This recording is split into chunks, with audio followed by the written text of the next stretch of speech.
तरक्की पसंद इंसान जब तरक्की करता है तो कितनी भी तरक्की कर ले, उसे नहीं लगता कि उसने कुछ करा है। उसे लगता नहीं अभी बहुत कुछ कम है, अभी और तरक्की करनी चाहिए। और फिर वो नई नई चीज़ों की खोज में लग जाता है और तरक्की करने के लिए। जैसे हमारे बॉलीवुड के सुपर हिट डायरेक्टर हैं सुभाष घई साहब।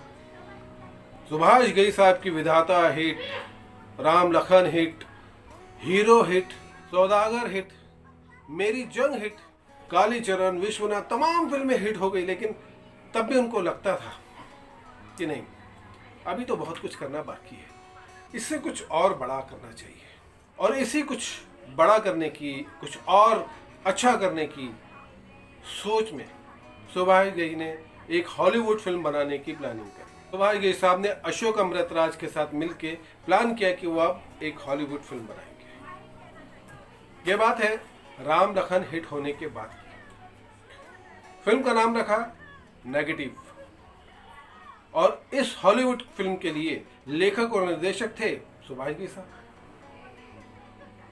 और इसमें मुख्य किरदार के लिए उन्होंने चुना इंटरनेशनल एक्टर उमर शरीफ को। उमर शरीफ साहब से सारी बातचीत भी हो गई। उमर शरीफ साहब भी इस फिल्म में काम करने को तैयार हो गए।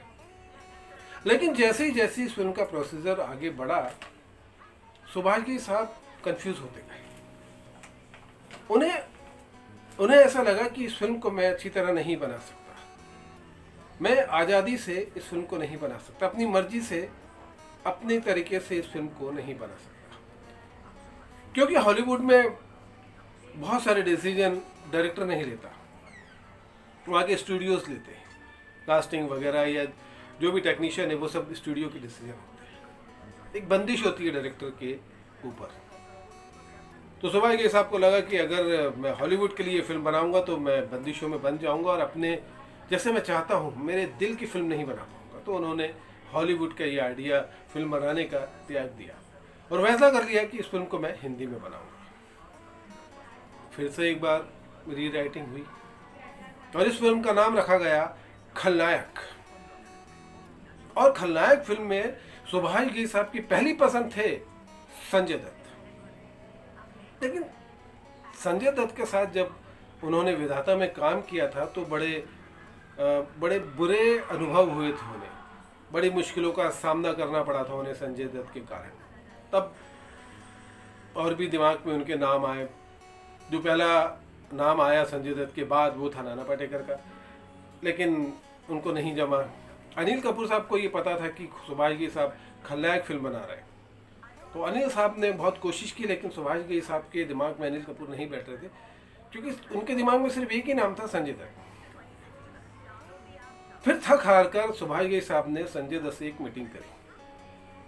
संजय दत्त विधाता की गलतियों को जानते थे। वो जानते थे कि सुभाष घई साहब को मैंने बहुत तंग किया है नशे वगैरह के कारण, और इस वक्त संजय दत्त साहब बहुत बदल गए थे। तो संजय दत्त ने कहा कि पुरानी बातों को भूल जाइए, अब मैं वैसा नहीं रहा हूँ, मैंने नशा करना वगैरह सब छोड़ दिया है और हम लोग ये खलनायक फिल्म साथ में करते हैं। अब सुभाष घई साहब के पास दो प्रॉब्लम्स और थी, एक तो डेट्स की और दूसरा पैसों की। तो सुभाष घई साहब ने संजय दत्त से कहा कि दो चीज़ें और करनी पड़ेंगी। एक तो हम लोग कम से कम 15, 16, 17 घंटे शूटिंग करा करेंगे डेली, आपको इतना वक्त देना पड़ेगा। संजय दत्त तुरंत मान गए। फिर उन्होंने बताया कि ये पिक्चर थोड़ी महंगी है, उस ज़माने के हिसाब से ये 4-5 करोड़ रुपए की फिल्म थी, तो पैसा बहुत लग रहा है, तो आपको अपनी फीस भी कम करनी पड़ेगी। संजय दत्त इस बात के लिए भी तुरंत मान गए और इस तरह सुभाष घई ने खलनायक की भूमिका के लिए, जैसा वो चाहते थे, संजय दत्त को साइन कर लिया। अगर सुभाष घई साहब अशोक अमृतराज के साथ ये फिल्म हॉलीवुड के लिए बनाते तो इस फिल्म खलनायक में, जिसे नेगेटिव नाम से बनाया जाता, इसमें संजय दत्त की जगह आपको उमर शरीफ देखने को मिलते। लेकिन ये बनी संजय दत्त के साथ। संजय दत्त बने इस फिल्म के खलनायक। फिल्म जबरदस्त हिट हुई दोस्तों। फिल्म हिट होने के बाद सुभाष घई साहब को लगा कि उनका डिसीजन बिल्कुल करेक्ट था। तो दोस्तों ऐसा होता है बॉलीवुड में, इंसान शुरुआत कहीं और से करता है और फिल्म कहीं और बन जाती है। ऐसे बहुत सारे किस्से, बहुत सारी कहानी हमारी बॉलीवुड में मौजूद है जो हम आपके साथ शेयर करना चाहते हैं। अगर आप उन कहानियों से जुड़ना चाहते हैं, उन किस्सों से जुड़ना चाहते हैं, तो हमारे चैनल बॉलीवुड झलक को सब्सक्राइब करिए और हमारे अगले वीडियो का इंतज़ार करिए। तब तक के लिए बाय।